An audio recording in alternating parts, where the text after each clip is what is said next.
most dangerous thing in the modern world might be your own mind. Not because it's broken, but because it never stops.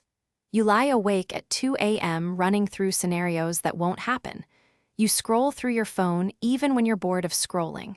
You sit in a meeting thinking about the next meeting.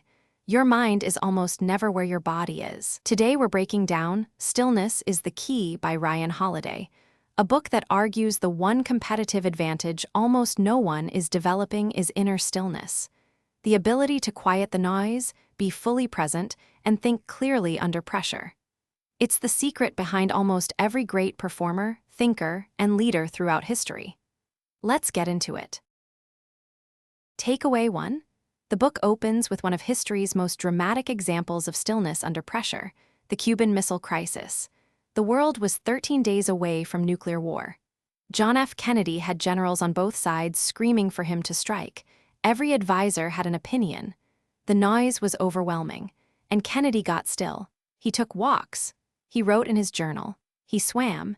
He deliberately slowed down when everyone around him was speeding up. And in that stillness, he found the clarity to see a path no one else could see, a naval blockade that gave the Soviets a way to back down without losing face. Holiday argues that JFK's inner calm, not his military power, saved the world. Stillness isn't passivity. It's the platform for your best thinking. The question to ask yourself, in your most high-pressure moments, do you get still or do you get frantic? Takeaway 2. The book is structured around 3 domains: mind, body, and soul. Stillness in all 3 is required for a complete life. Most productivity books focus on mind hacks and body optimization. Holiday argues you also need soul, a sense of meaning and purpose that grounds everything else. In the mind domain, the first practice is limiting your inputs. We consume more information today than anyone in human history, and almost none of it is useful. The news, social media, office gossip, it's all noise that fills your mind with other people's agendas and anxieties. Churchill read voraciously but carefully. He chose his inputs. The Stoics journaled daily to process their thoughts rather than just accumulate them. Clear inputs lead to clear thinking. Crowded inputs lead to crowded thinking. For 1 week, track every piece of media you consume. Ask honestly, does this help me think better, or does it just fill the silence? Takeaway 3. Journaling is the single most recommended practice in the entire book, and Holiday practices it himself. Not to document your life, to process it. There's a critical difference. Marcus Aurelius kept a journal for most of his life. He never intended it to be published. The Meditations is essentially a private journal, a man talking to himself, processing his thoughts, working out his philosophy in real time. He journaled to find stillness of mind. Writing forces clarity in a way that thinking alone cannot. When you have a tangled, anxious thought in your head and you put it on paper, you almost always discover it's simpler than you thought, or more solvable, or completely unfounded. The practice: spend 10 minutes every morning writing. Not what you're going to do, what you're thinking and feeling. Get it out of your head and onto paper. You'll be surprised what you find. Takeaway 4.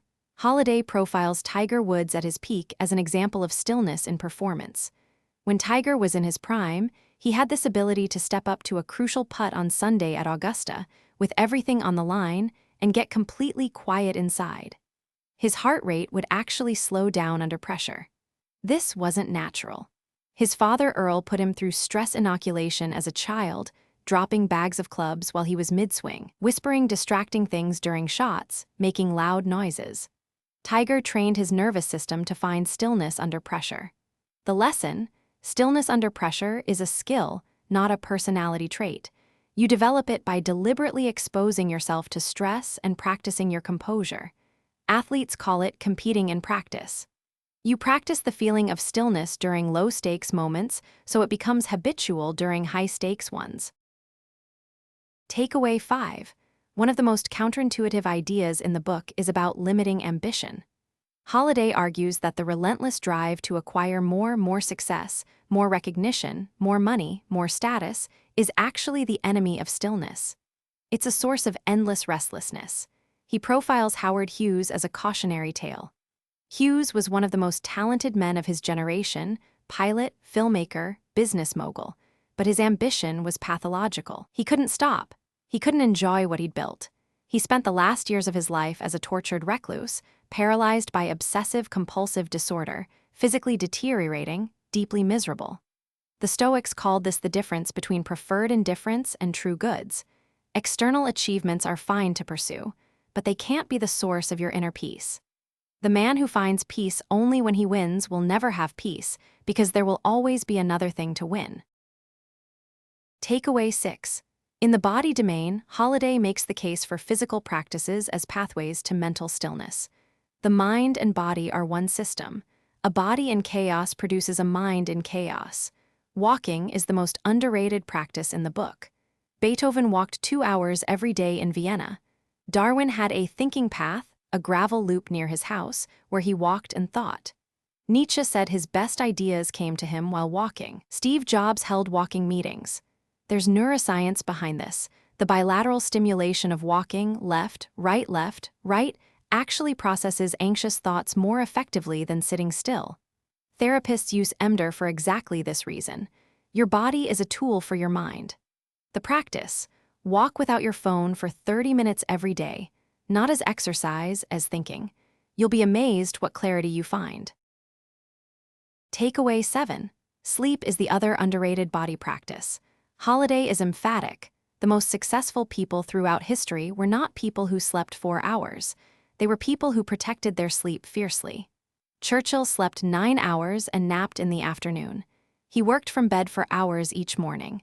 He understood that his best strategic thinking happened when his brain was fully rested. During World War II, he refused to sacrifice his sleep even when everyone around him was running on fumes. We celebrate sleep deprivation in our culture as a badge of hustle. It's actually a badge of poor self-management. A tired brain is a reactive brain. It can't find stillness. It can't think strategically. Every hour of lost sleep costs you more in cognitive performance than it saves in working time. Takeaway 8. In the soul domain, the first practice is finding what you actually believe, not what your culture believes, not what your parents believed. What do you believe? What do you stand for? Holiday argues that most people's restlessness comes from not having answered this question. Without a clear sense of values, you become subject to every wind of opinion, every external pressure, every new trend. You have no anchor. The Stoics spent enormous time on this, defining their values so precisely that no external event could shake them. Write down your values. Not aspirational values you wish you had, actual values you live by. Then ask, are my daily choices consistent with these? The gap between your stated values and your actual behavior is the source of most inner conflict. Takeaway 9. One of the most moving sections of the book is about relationships and presence. Holiday makes the case that stillness without deep human connection is just isolation. The goal isn't to retreat from the world, it's to be fully present in it. He profiles Fred Rogers, Mr. Rogers.